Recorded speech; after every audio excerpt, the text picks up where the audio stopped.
क्रोध में आकर के सुपर्णखा अपना भयंकर रूप धारण करके जैसे जानकी मैया जी की तरफ दौड़ी, भगवान राम जी इशारा के हाथ ऊपर किए, द्रोणाचार्य आकाश उठाई, 4 वेद श्रुति नाक बताई। सबसे शरीर में ऊंची होती नाक, सबसे ऊंचा आसमान आकाश में उठाया ऐसे राम जी ने, और ये कानों को बताया और नाक बताई। लक्ष्मण जी को क्रोध आया, लक्ष्मण जी उठा करके बाण को उसकी नाक कान दोनों का तीनों काट दिए।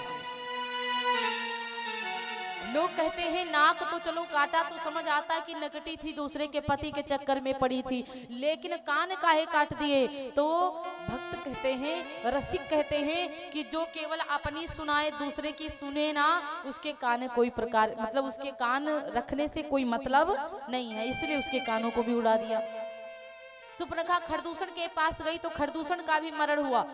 मैंने बताया था ना परसों कि उस दोनों खर दूषण इन दोनों को वरदान था कि आपस में लड़ाई करेंगे तभी मरेंगे। भगवान ने ऐसी लीला करी, दूषण में राम दिख रहे हैं खर को और खर में राम दिख रहे हैं दूषण को, दोनों एक दूसरे को राम समझकर समाप्त कर दिए। रावण के पास जाकर सुपर्णखा पहुंची।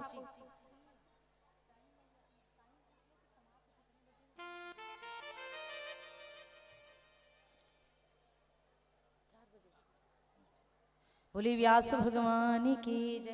तो इस प्रकार से महाराज कहा जाता है, अब तो खरदूषण का वध हुआ, रावण के पास में गई, और जब रावण के पास में सुपर्णखा गई तो रावण से कहती है, भाई 2 लड़के राम लखन इस दंडक वन में आए हैं, हमरा एक सीता नामी सुकुमारी नारी लाए हैं, बाके और खूब लड़ा के हैं, गोया शमशीर उन्हीं की है, वो पंचवटी में रहते हैं, मानो जागीर उन्हीं की है।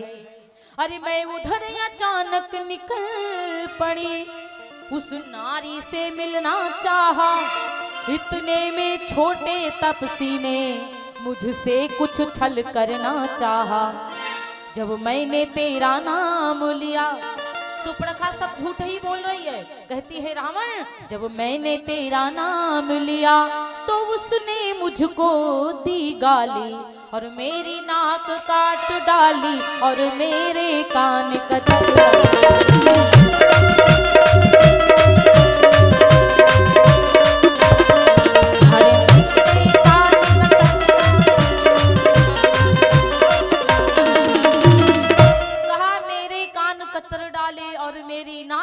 डाली भैया, जब मैंने तेरा नाम लिया तो उसने मुझको दी गाली, मैं तो केवल उस नारी से मिलना चाह रही थी, और वो दोनों तो वैसे पंचवटी में रहते मानो सब जागीर उन्हीं की है। रावण पंचवटी का हिस्सा तुम्हारा है, और वो दोनों तपसी आकर अपना राज्य जमा कर बैठे हैं। और सुनो मेरी बात रावण, अरे मेरी नाक गई सो गई, पर अपनी नाक बचा ले तू, यदि जग में ऊंची नाक नहीं तो नगता।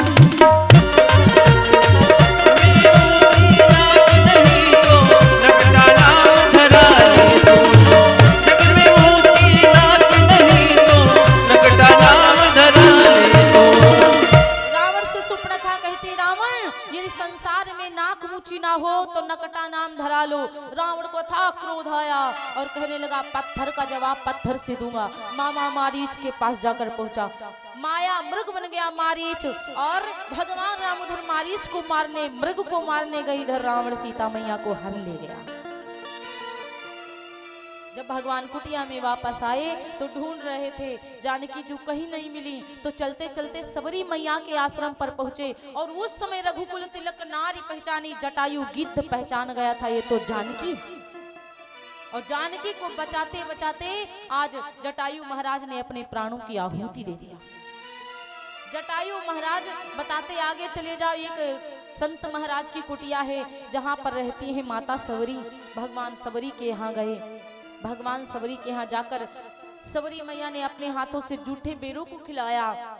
प्रेम में भगवान ने जूठे बेरों को भी खा लिया। फिर आगे चलकर सबरी मैया ने रास्ता बताया, ऋषि मुख पर्वत पर गए, वहां पर सुग्रीव, वहां पर हनुमान जी, अंगद, जामवंत सब लोग मिलते हैं महाराज। सुग्रीव के भाई जिनका नाम था बाली, बाली सुग्रीव से दुश्मनी रखता था। बाली सुग्रीव की पत्नी यानी कि अपनी भाइयों को हर लिया, अपने भाइयों को अपने यहाँ रखा था, इसलिए भगवान ने बाली का मरण, भगवान ने बाली को मारा। जो पराई स्त्री को जबरदस्ती अपने अंडर में रखता है तो भगवान उसको कभी माफ नहीं करते। इस प्रकार बाली को भगवान ने मार दिया। अब सुग्रीव भगवान हनुमान जी को कहते हैं, सबको कहते जाओ ढूंढ कर जानकी माँ को लेकर आओ। हनुमान जी जाते हैं, जानकी मैया को ढूंढने के लिए, पता लगाने के लिए समुद्र को लांघ करके गए। वहां पर लंकिनी मिली, लंकिनी मिली तो सबसे पहले लंकिनी को हनुमान जी ने मारा, फिर जाकर के बगिया को उजाड़ा, अशोक वाटिका को उजाड़ा। अच्छा, अशोक वाटिका में दो प्रकार कहा जाता, रामचरितमानस में दो प्रकार की वाटिका है, एक है पुष्प वाटिका, एक है अशोक वाटिका। लेकिन इन दोनों वाटिका में बड़ा अंतर है। अशोक वाटिका है भोगी वाटिका और पुष्प वाटिका है योगी वाटिका। आज योगी भोगी वाटिका को लक्ष्मण हनुमान जी ने जलाकर भस्म कर दिया, लंका को जला दिया महाराज। केवल कुंभकर्ण के घर को नहीं जलाया, और एक त्रिजटा थी उसके घर को नहीं जलाया, और एक थे विभीषण जी जिनके घर को नहीं जलाया। वैसे कुंभकर्ण को मारा नहीं समझो, बाकी पूरी लंका जलाई, त्रिजटा के घर को छोड़कर, विभीषण के घर को छोड़कर, क्योंकि सोते हुए को मारा नहीं जाता। इसलिए हनुमान जी जाकर फिर वापस आते, जाकर फिर वापस आते, क्योंकि कुंभकर्ण की पत्नी हनुमान जी के आगे हाथ जोड़कर बैठ जाती थी कि महाराज पति सो रहे हैं। हनुमान जी लंका को जलाकर जानकी मैया को मुद्रिका दिखाते हैं, जो राम जी ने मुद्रिका दिया था कि अपनी माँ को निशानी दिखाना। हनुमान जी मुद्रिका मुंह में लेकर गए थे, प्रभु मुद्रिका मेल मुख माही, वही मुख से मुद्रिका निकाली और जानकी जी को दिया। जानकी मैया ने चूड़ामणि उतार कर हनुमान जी को दे दिया। हनुमान जी चूड़ामणि रामादल लेकर के गए, क्योंकि चूड़ामणि की विशेषता थी, जहां चूड़ामणि रहती वहां का नाश नहीं होता है। वो जानकी माता को इंद्र महाराज ने दिया था। जब विवाह हुआ था जानकी मैया का, तब चूड़ामणि पाई थी वो। इस प्रकार से भगवान श्री राम जी सेतु का बंधन करवाते हैं, पुल का बंधन करवाए, और जब सेतु का बंधन करवाए, रामेश्वरम स्थापना करी, फिर लंका में चढ़ाई करवा दिया। और जब लंका में चढ़ाई करवा दिया तो विभीषण ने मेघनाथ ने लक्ष्मण के शक्ति बाण मार दिया।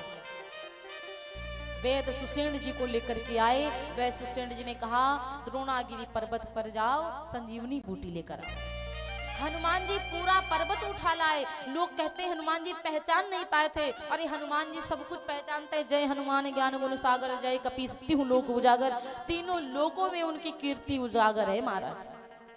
वो कैसे नहीं पहचान सकते थे। हनुमान जी विचार किए, संजीवनी बूटी केवल लेकर जाएं तो इससे कोई फायदा नहीं, पूरा पहाड़ उठाकर लेकर जाऊंगा। बाई चांस अब तो लक्ष्मण जी को संजीवनी बूटी की आवश्यकता है, कोई और चोट लग गई, किसी और को चोट लग गई, घायल हो गया, तो फिर बोलेंगे बेसुसण जाओ फिर बूटी लेने, इसीलिए पूरा पहाड़ उठा के रख दूंगा, जब जरूरत लगे तब काम करो। और चलते चलते अयोध्या जी को आए तो कहा जाता भरत जी ने हनुमान जी के बाण मार दिया। का भरत जी को नहीं पता था कि हनुमान इतना बड़ा पहाड़ भरत जी नहीं देख पाए थे क्या? भरत जी त्यागी थे, भरत जी को पता था हनुमान जी जा रहे, पहाड़ लेकर जा रहे हैं, हनुमान जी गिर जाते तो पूरी अयोध्या चकनाचूर नहीं हो जाती पहाड़ के नीचे। लेकिन हनुमान जी नहीं गिरे थे, हनुमान जी उतरे थे, उनका क्रोध में मुंह पूरा लाल हो रहा था, इसलिए बाण चलाया तो उनका जो क्रोध था वो नीचे गिरा है, लेकिन हनुमान जी नीचे नहीं गिरे।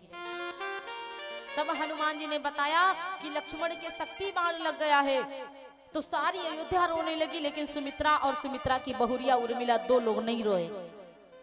हनुमान जी ने पूछा सब रो रहे, आप दोनों क्यों नहीं रो रहे हो? उर्मिला मैया ने कहा जब से मेरे पति गए हैं अयोध्या से, राम जी की सेवा कर रहे हैं, दीदी की सेवा कर रहे हैं, सोए नहीं हैं, आज एक रात विश्राम कर लेंगे तो क्या हो जाएगा बताओ, इसलिए मैं नहीं रो रही, एक रात के लिए विश्राम करेंगे वो। और दूसरी बात सुमित्रा माता ने कहा मैं इसलिए नहीं रो रही हूँ क्योंकि तुम बताओ हनुमान, वहां पर कौन रो रहा है? हनुमान जी ने कहा राम जी रो रहे हैं। और वहां पर सो कौन रहा? बोले लक्ष्मण सो रहे हैं। तो सुमित्रा मैया ने कहा पहली बात, जिसके लिए राम रोने के लिए बैठा उसको मेरे जैसे लोगों की रोने की आवश्यकता क्या है बताओ।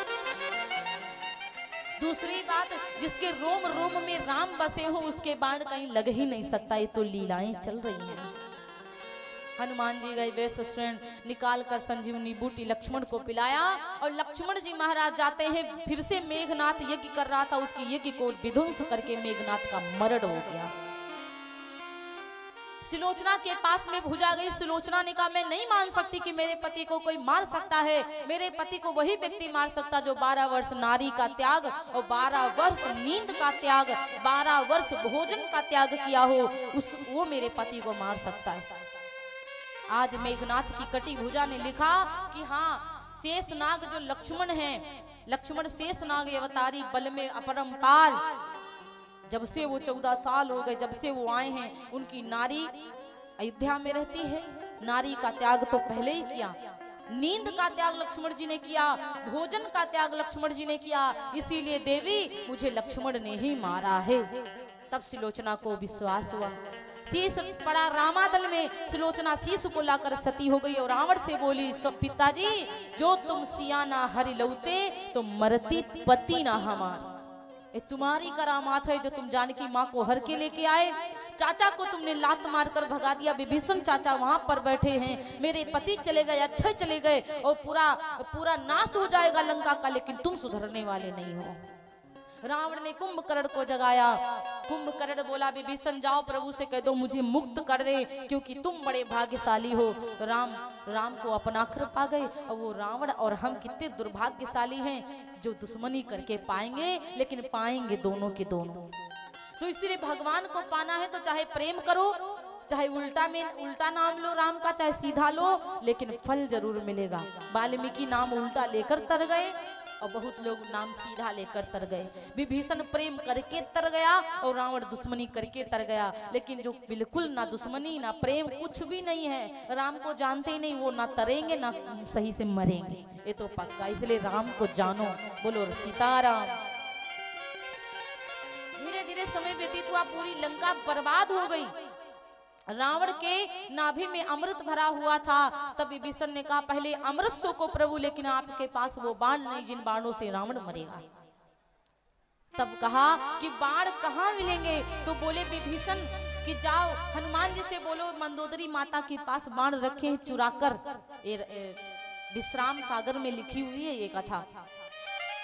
बोले कि जाओ मंदोदरी मैया के पास रखे हैं। मंदोदरी माता मंत्र को पढ़ती थी तो खंभे में बाण छुपा देती थी, और मंत्र को पढ़ती थी तो खंभे से बाण निकालती थी।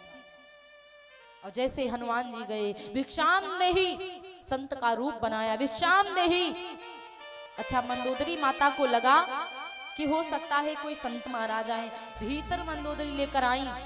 और जब मंदिर को मंदोदरी लेकर आई तो जो शंकर जी की ललाट थी, शंकर जी की शिवलिंग की जो चंदन लगा हुआ था, शंकर जी का माथा, हनुमान जी का माथा एकदम से चमका आसपास में। और जैसे चमका तो मंदोदरी को पता चल गया ये कोई साधारण बाबा नहीं है। मंदोदरी ने कहा तुम हो कौन, असली रूप में आओ।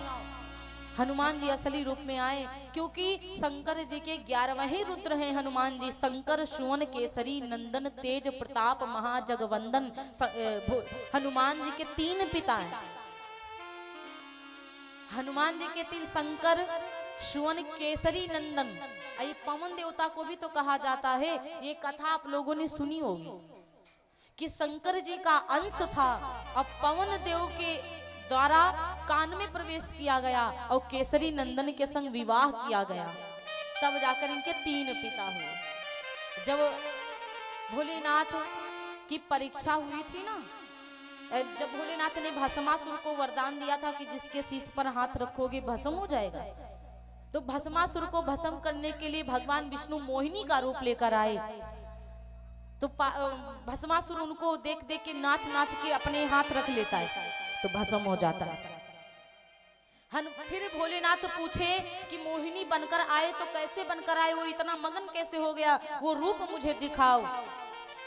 तब विष्णु भगवान ने मोहिनी का रूप फिर से लिया और भोलेनाथ जी देखे तो मोहित हो गए भोलेनाथ। तो इनका अंश था, तो इन्होंने सोचा शंकर हैं और शंकर का अंश खराब नहीं होना चाहिए, तो अंश को लेकर गए। अंजनी को श्राप दिया था गौतम ऋषि ने कि तुम्हारे कुंवारेपन में बेटा होगा।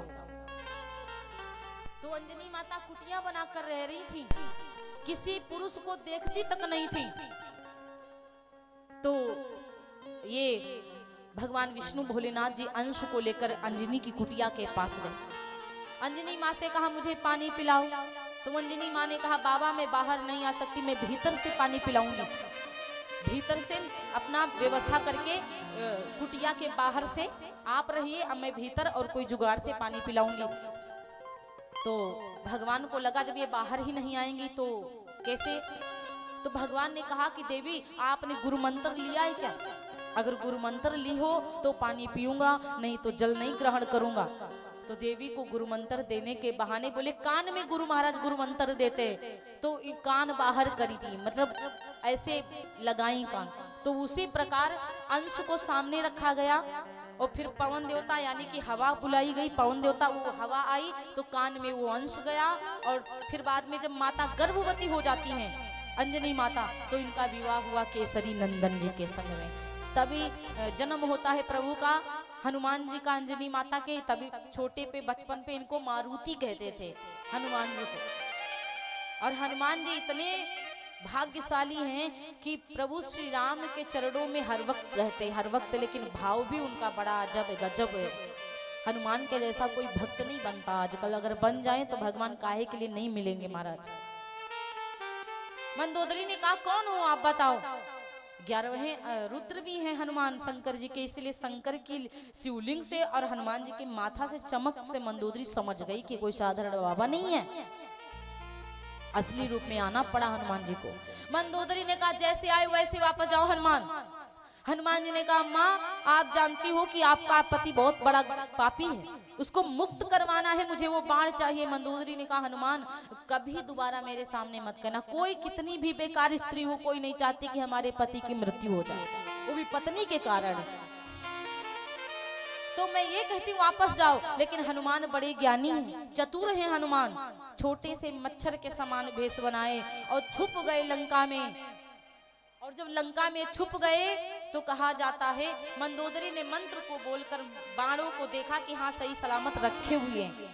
तुरंत हनुमान जी ने वो मंत्र कैच कर लिया और जैसे मंदोदरी गई हनुमान वही मंत्र बोलकर बाणों को लेते और तुरंत रामादल जाकर पहुंचे, भगवान राम जी को दिया।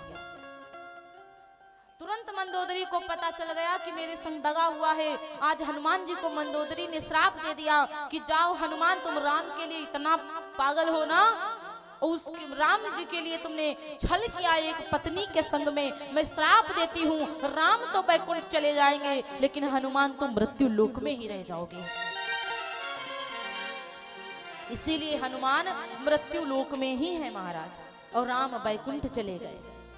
और भी कई कारण हैं लेकिन समय कम है बहुत ज्यादा। राम एक बार और भी बोले हनुमान जी से कि हनुमान कुछ मांग लो, तो हनुमान ने भी यही कहा कि प्रभु मैं बैकुंठ जाऊंगा तो आपकी कथा नहीं सुन पाऊंगा, इसीलिए मैं मृत्यु लोक में रहूंगा ताकि मैं आपकी कथा सुन पाऊं।